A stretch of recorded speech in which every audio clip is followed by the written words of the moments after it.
Hey there, lovely people. Today, I found a new story for you. They worshipped my sister for years, until she stole everything and left them helpless. My name is Amanda, I'm 31 years old, and I have a younger sister, Melissa, who's 25. To put it bluntly, she's evil. I know that sounds dramatic, but if you had lived my life, you'd understand. I don't mean annoying little sister, evil. I mean calculated, manipulative, terrifyingly cruel. And the worst part? My parents worship her. Melissa wasn't just the golden child. She was a damn goddess in their eyes. My mom had 2 miscarriages before she was born, and by the time she finally arrived, they treated her like the most delicate, precious miracle on earth. She could do no wrong. If she wanted something, she got it. If she misbehaved, it was brushed off as she's just a child, or worse, somehow my fault. It started when we were little. Melissa knew how to manipulate from an early age. She'd take my toys, break them, then cry that I had taken them from her. She'd pretend to fall and scrape her knee, wailing that I pushed her, and my mom would immediately yell at me. If I tried to fight back or defend myself, I was being mean, bitter, jealous. And when I finally started avoiding her to keep the peace, my parents accused me of being a bad sister. It was a lose-lose situation. But the moment I knew, really knew, that there was something wrong with her was when I was 15. Our grandmother had passed away, and she left me an antique pendant. It wasn't just any pendant. It had been in our family for generations, passed from eldest daughter to eldest daughter. It was beautiful, delicate gold with a tiny emerald in the center, and I loved it immediately. Melissa was furious. "Why do you get it?" she whined, glaring at me across the dinner table. "It's not fair." "You're not the eldest," Dad reminded her gently.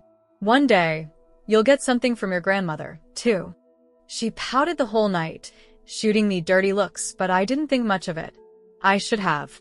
That night, I woke up to something cold and smooth slithering across my stomach. At first, I thought I was dreaming. My brain couldn't process what I was feeling. Then it moved again, and I realized it was alive. I screamed. I scrambled backwards so fast that I nearly fell out of bed, my heart pounding. My dad came running in, flicked on the light, and there, coiled where I had been sleeping just seconds ago, was a goddamn snake. A real, live snake in my bed.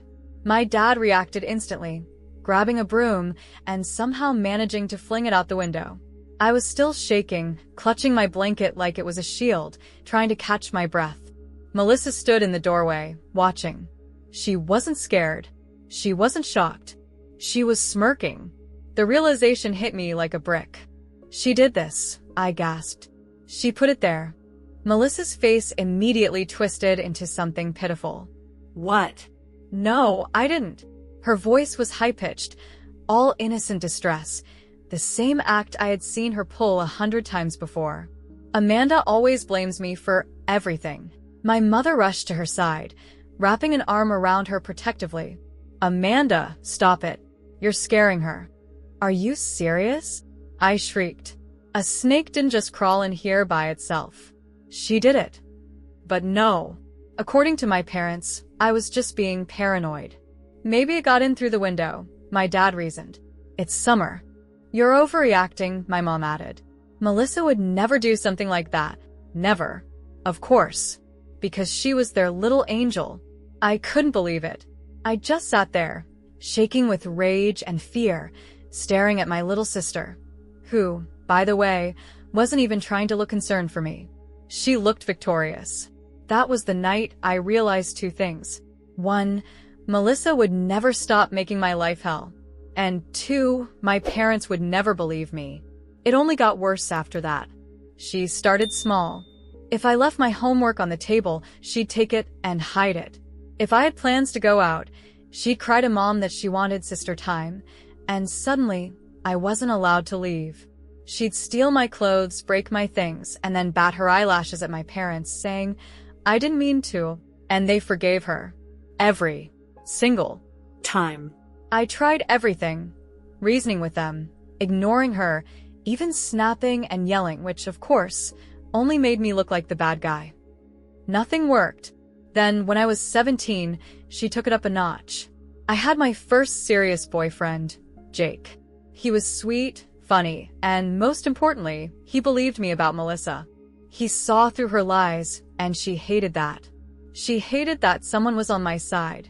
One night, out of nowhere, my mom barged into my room, furious. She was holding her phone, her face red with anger. "What the hell is this, Amanda?" I blinked, confused. "What?" She turned the phone to me. It was an email. An anonymous one, filled with fake screenshots and messages supposedly from me, saying awful things. That I hated my mom. That I wished my dad would die. That I was planning to run away with Jake and never speak to them again. I felt sick. I didn't write that.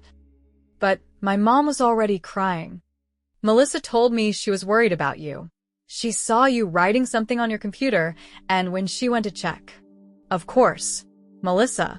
Jake tried to defend me, even going through my laptop to prove there were no such messages, but my mom wouldn't hear it. "Melissa wouldn't lie," she insisted. "She's worried about you." That was the final straw. I packed my things that night and left for college as soon as I could. I was done. Done with my family, done with Melissa, done with the constant battle of trying to prove my own innocence. For a while, I thought I had escaped her. But Melissa wasn't finished with me. Not even close. Even after I moved out, she found ways to interfere in my life. Calling me in the middle of the night pretending to be in trouble, only to laugh when I rushed to help her. Showing up unannounced at my dorm, acting like she missed me, just to steal or break my stuff. She even made fake social media accounts pretending to be me, posting embarrassing things that I had to constantly report and take down. And the worst part? My mom kept guilting me into forgiving her. "She's your sister," she'd say. "Family is everything." I wanted to cut ties. I needed to cut ties. But then something happened that changed everything. And for the first time, Melissa's perfect little world started to crack. When I was 18, I finally started feeling like I had some control over my life. I was about to head to college soon, and I had started seeing a guy I really liked, David. He was sweet, funny, and most importantly, completely unaware of Melissa's existence. I had made it a point not to introduce him to my family. Not because I was embarrassed of them, but because I knew exactly what would happen. But then, I made a mistake. One night, I invited David over to watch a movie. My parents weren't home, and I figured it would be safe. Just a quiet night, just the two of us. But, of course, Melissa was there. And the moment she realized I had a guest, her eyes lit up like a cat that had just spotted a bird trapped in a room. I ignored her at first. I had gotten pretty good at that over the years. David and I settled on the couch with some popcorn, and everything was fine, until Melissa came skipping into the room with a glass of red wine in her hand. "Oh no," she gasped dramatically, eyes widening as she tripped. It was too perfect. Too well-timed. Too Melissa. The wine spilled straight down my front, soaking my shirt and dripping onto my jeans. I froze. "Oh my God," she squealed, pressing a hand to her mouth. "Amanda, I'm so sorry. That was such an accident." I stared at her, my hands clenched into fists. I could see it in her expression, that flicker of satisfaction, the tiny smirk she tried to hide. "Go change," she chirped. "I'll keep David company." I wanted to argue.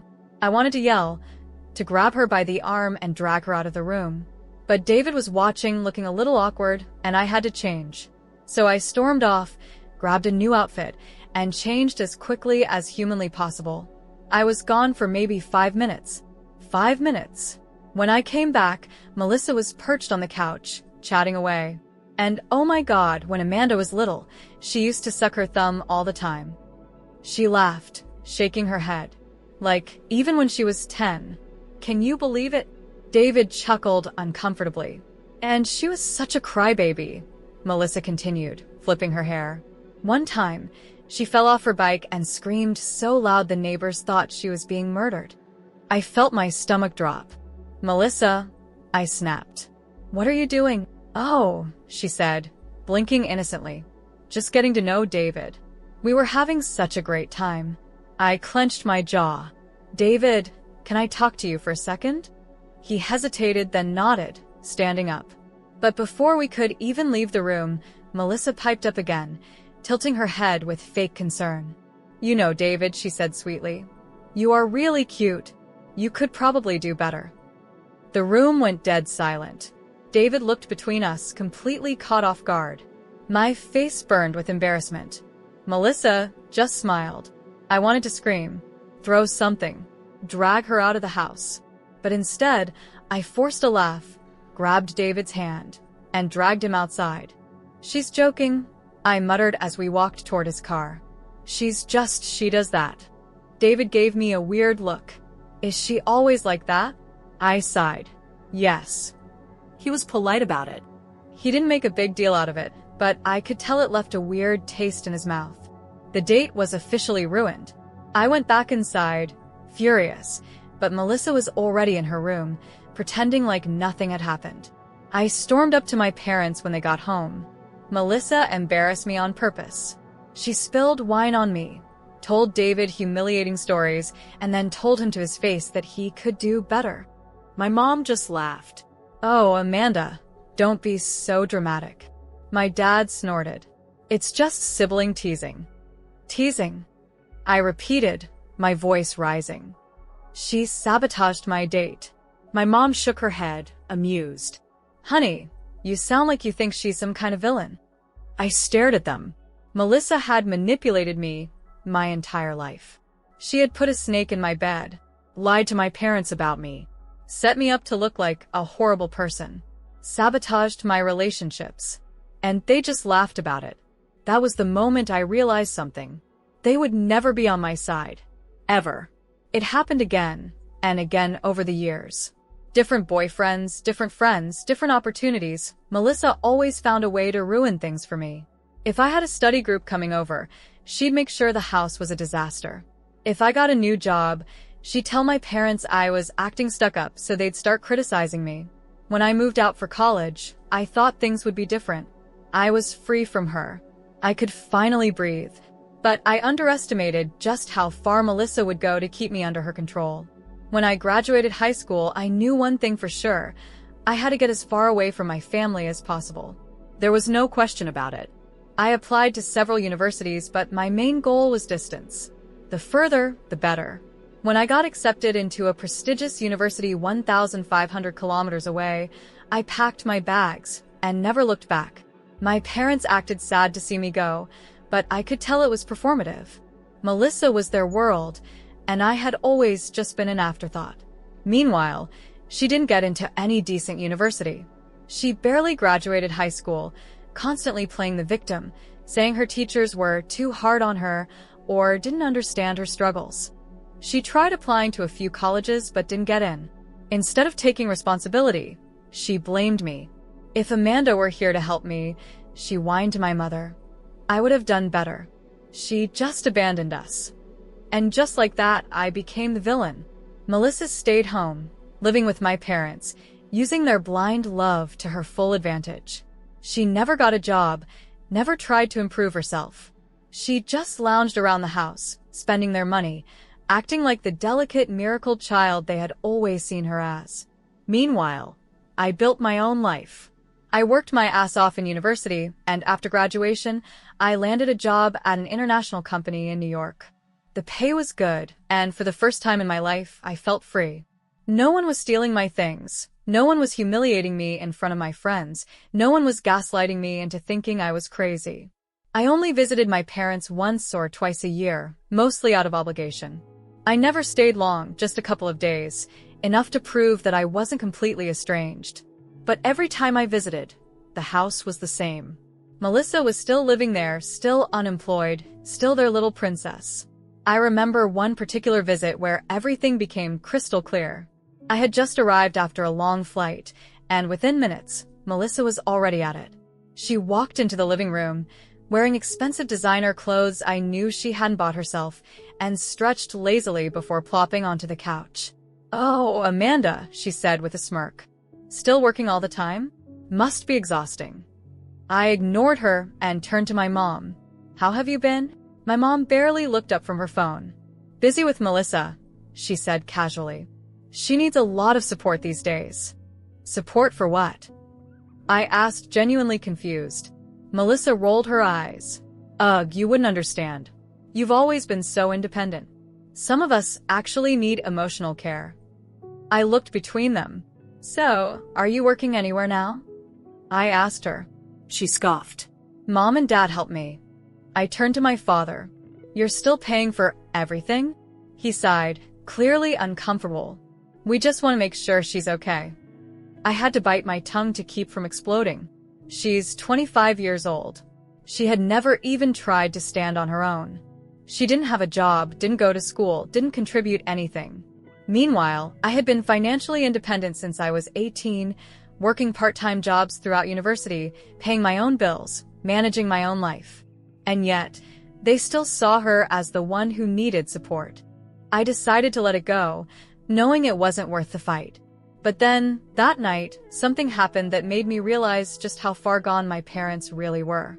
We were having dinner, and my mom casually mentioned that they were thinking about selling my childhood bedroom to give Melissa more space. I almost choked on my food. Wait, what? Melissa smiled smugly. I could really use a bigger closet, she said. I have a lot of clothes now. I turned to my dad. You're seriously kicking me out of the house? He frowned. It's not like you live here anymore. But I visit. I argued. You still keep the guest room, but you're getting rid of my room? It's just practical, my mom said, brushing it off. Melissa still lives here. You don't. That was when it hit me. This wasn't my home anymore. It never had been. I left the next morning without saying much. From that moment on, I stopped trying. I still called my parents once every few months out of politeness, but they rarely called me first. They were too wrapped up in Melissa's never-ending list of problems they created by never making her take responsibility for anything. I was officially the outsider. And, honestly, I was fine with that. Until one day, my mother called me, her voice shaking, saying, Amanda, we need your help. And just like that, everything changed. A year ago, my father had a heart attack. It wasn't fatal, but it shook him enough that he started talking about the importance of family time. Life is short, he told me over the phone. We should cherish every moment together. I wasn't sure why he was telling me this. After all, they had spent years prioritizing Melissa over me, but I nodded along, assuming this was just another one of his sentimental moods. Then, he made a surprising suggestion. Let's all take a family vacation, he said. Somewhere nice. Just the four of us. I hesitated. The thought of spending an extended period of time with Melissa sounded awful, but my dad was trying, and a part of me still wanted to believe I mattered to them. Okay, I agreed. Where were you thinking? Hawaii. It sounded perfect. I took vacation time in advance, bought new swimsuits, even got a fresh passport since mine was expiring soon. My father assured me that he had already booked everything: hotels, flights, excursions. You don't have to worry about a thing, he promised. Maybe, just maybe, this was a turning point. When the day finally came, I arrived at the airport buzzing with excitement. I hadn't seen them in months, and while I still kept my distance from Melissa, I wanted to believe that my dad's near-death experience had changed something. But then, as we checked in for our flight, something went wrong. Ma'am, there's no ticket under your name, the airline worker told me. I frowned. That's impossible. My dad booked it for me. She double-checked. No, your reservation was canceled a few days ago. My stomach twisted. I turned to my father, who looked just as confused. I paid for all 4 tickets, he said, checking his phone. It must be some kind of mistake. But I knew it wasn't. I didn't even have to look at Melissa to know she had something to do with this. But when I did glance at her, she was standing there with that same smug, satisfied smirk I had seen 100 times before. It was her. I knew it. I took a deep breath, trying to stay calm. Dad, can you check the payment history? Maybe there's a record of the cancellation. But before he could even react, my mother rolled her eyes. Amanda, stop being dramatic. Dramatic? My ticket was the only one canceled. Maybe it was a system error, she said, shrugging. It doesn't have to be some conspiracy against you. I turned back to Melissa, who was fake texting on her phone like, She wasn't listening. "You did this, didn't you?" I said coldly. She looked up, widening her eyes in mock offense. "Oh my God, Amanda. Not everything is about you." The rage bubbling inside me was almost unbearable. "Dad, you know I wouldn't cancel my own ticket," I said, looking at him desperately. "Why would I take time off work, pack my bags, and come all the way here just to cancel at the last second?" He sighed. "I don't know, sweetheart, but the flight is boarding soon. We don't have time to figure it out now." I stared at him, stunned. "So that's it? You're just going to leave without me?" "What do you want us to do, Amanda?" my mom huffed. "This isn't our fault." I was speechless. They were really going to do it. They were actually going to leave me behind. My father looked genuinely sad, but he didn't fight for me. My mother looked annoyed, as if I was the one ruining the trip. And Melissa? She was loving every second of it. I wanted to scream, to demand answers, to force them to see the truth. But deep down, I already knew it wouldn't change anything. It never had before. So I did the only thing I could. I turned around and walked away. I didn't cry. I didn't beg. I just left. And as I walked through the airport, leaving behind my so-called family, I realized something. I was done. This was the last time I would ever let them hurt me. When I got back to New York, I buried myself in work, trying to pretend that the whole airport disaster hadn't happened. It wasn't the first time my family had screwed me over, and it probably wouldn't be the last. At this point, I had learned to push it aside and move on. But then, about a week later, my phone started ringing in the middle of the night. At first, I ignored it. It was nearly 3 a.m., and I figured it was just a telemarketer or some random scam call. But then it rang again. And again. I groggily reached for my phone, blinking at the screen. "Mom." I hesitated. She never called me unless she needed something. A part of me wanted to ignore it and go back to sleep, but my gut told me something was wrong. I sighed and answered. "Hello." There was silence for a moment, and then, "Amanda, it's your father." I shot up in bed, suddenly wide awake. "What happened? Is he okay?" She let out a shaky breath. "He's fine now, but—" "Now." I repeated. "What do you mean now?" She hesitated, and that's when I knew whatever she was about to say was going to be bad. I gripped the phone tighter. "Mom, just tell me." She took a deep breath. "Your father's heart medication started disappearing while we were at the resort." I blinked. "What?" "At first, we thought maybe he had misplaced them," she continued. "But then, one night, I went through Melissa's suitcase and I found all of them." Silence. I felt my stomach drop. Melissa. Of course it was Melissa. "What did she say?" I asked, already knowing the answer. Mom let out a bitter laugh. She threw a fit, started screaming about how we were violating her privacy and ruining her life. When we demanded to know why she took them, she wouldn't even give us a straight answer. She just kept yelling about how we never supported her. That sounded exactly like her. Then, my mom continued. Things escalated. She started throwing things, glasses, chairs. The hotel staff came to check on the commotion, and she lunged at one of them. Actually tried to hit them. I closed my eyes. I already knew how this story was going to end. "Someone called the police," she said. When they arrived, she was still screaming. One of the officers told her to calm down, and "You're not going to believe this." She tried to slap him. I sat there in stunned silence. Melissa had been arrested.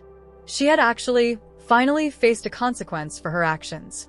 A wave of emotions hit me all at once. Shock, disbelief, and underneath it all, a dark sense of satisfaction. "What did Dad do?" I asked.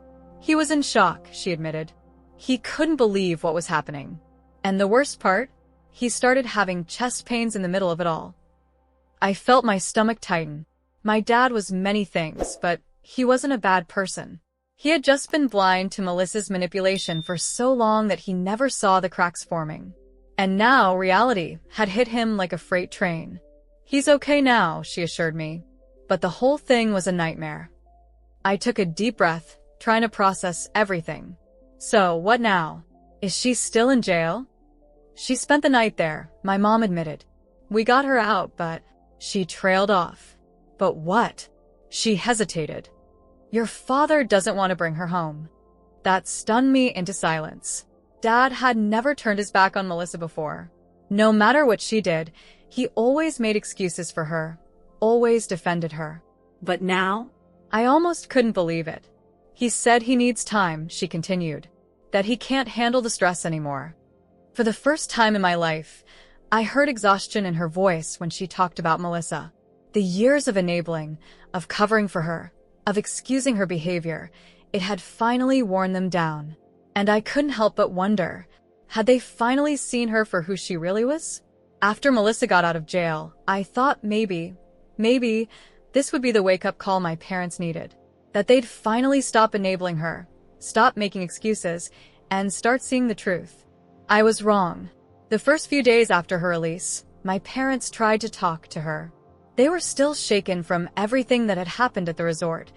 Dad's missing medication, her violent outburst, the arrest, but they still wanted to believe she was just going through something. Melissa, of course, played the victim.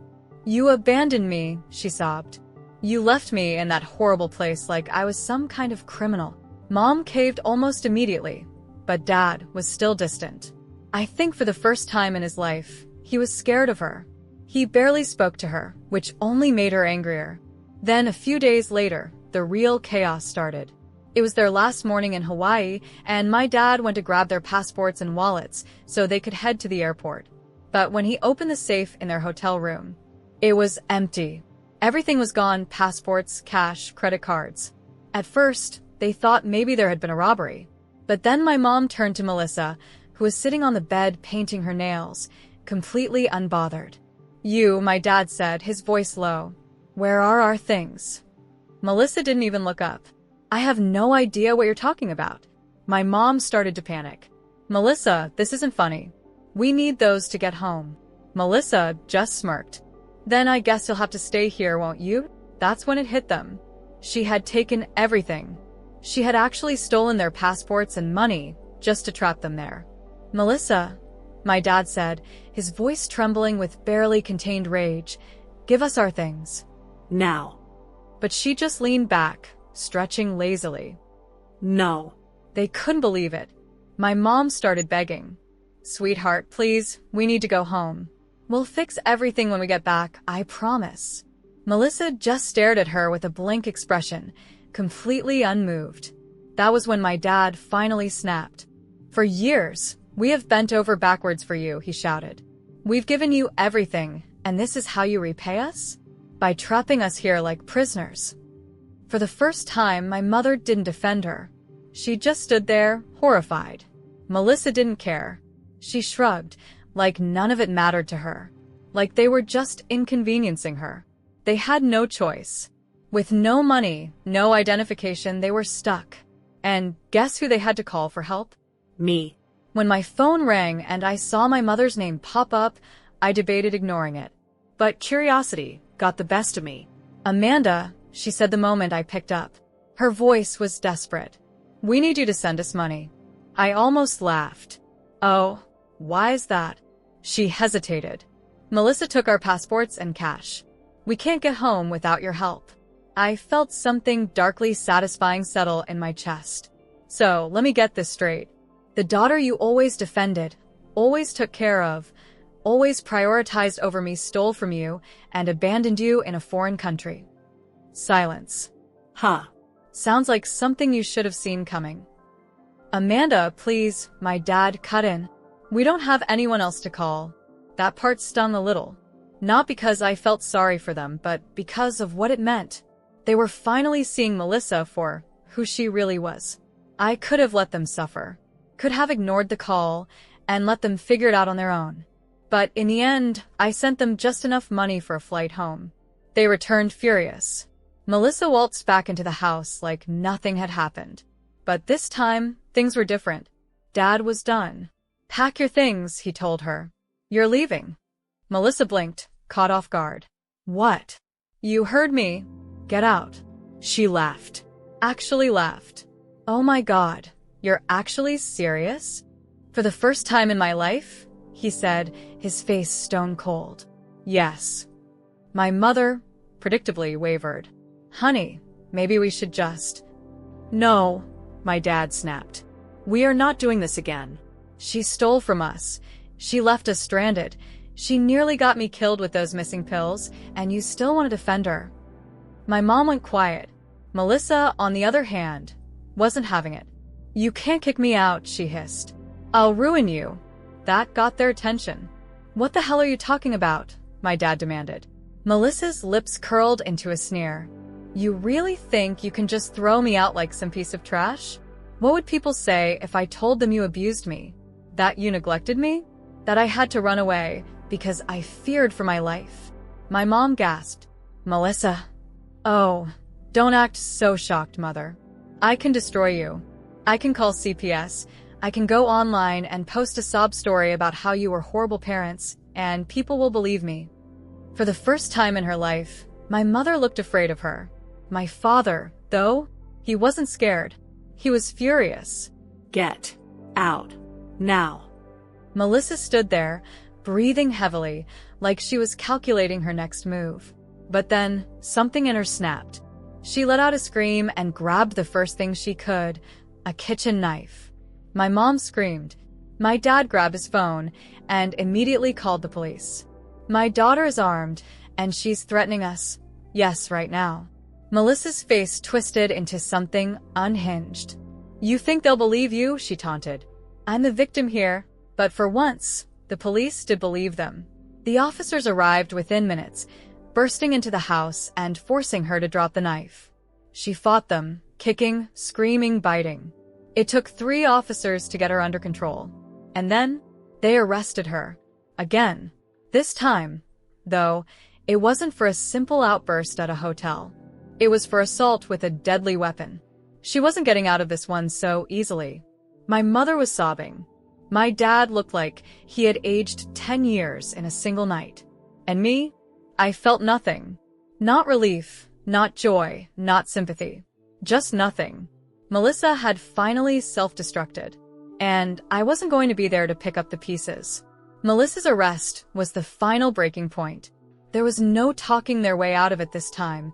No excuses, no covering up her behavior. My parents were forced to face reality. They officially evicted her through the court, making it legally impossible for her to return to their home. They even changed the locks, just in case. Melissa, of course, had her usual meltdown, screaming about how they were monsters who had abandoned their own child. But this time, my parents didn't cave. I thought that was the end of it. That I wouldn't hear from them for a long time, maybe ever. But then, out of nowhere, they showed up at my apartment in New York. I was shocked. I hadn't seen them outside of quick, awkward visits in years. But when I opened my door and saw them standing there, they looked different. Exhausted. Defeated. Older. We just needed to get away, my dad admitted. They weren't just visiting me. They were running from the wreckage Melissa had left behind. For the first few days, we didn't talk much. I let them stay in my guest room, gave them space, and waited for them to say what they had obviously come here to say. And then one night, they finally did. We failed you, my mom said, tears in her eyes. We let Melissa manipulate us for years, and we ignored how much it hurt you. We should have seen it. We should have believed you. I didn't say anything at first.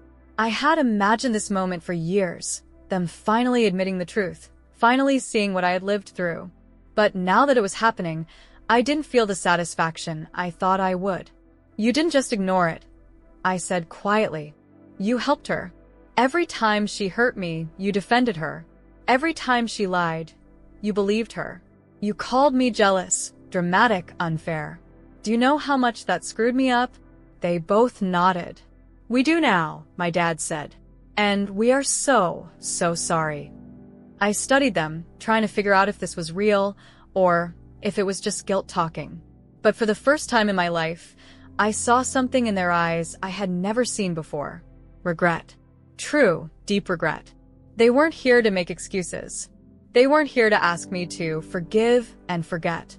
They were here because they knew they had lost me and they were finally trying, to fix it. Can we have a second chance? My mom asked hesitantly. I sighed, leaning back in my chair. I don't know, I admitted. I don't know if I'll ever fully forgive you for everything, but I'm willing to try. That was enough for them. We started talking more, really talking. For the first time in decades, I could actually tell them about my life without Melissa interfering. They asked about my job, my friends, my plans. And for the first time ever, they listened. It wasn't perfect. It might never be, but it was a start. And as for Melissa, she's staying with some friends, though I suspect she's just mooching off whoever will tolerate her for now. My parents want her to get psychiatric help, but I doubt she'll accept it unless she's forced. They're done enabling her, but a part of them still hopes she'll change. I don't. I've made my decision. I'm done with her. No more second chances. No more family is everything guilt trips. She made my life hell for years, and I refuse to let her drag me down again. This is my life now. And for the first time ever, it's finally mine.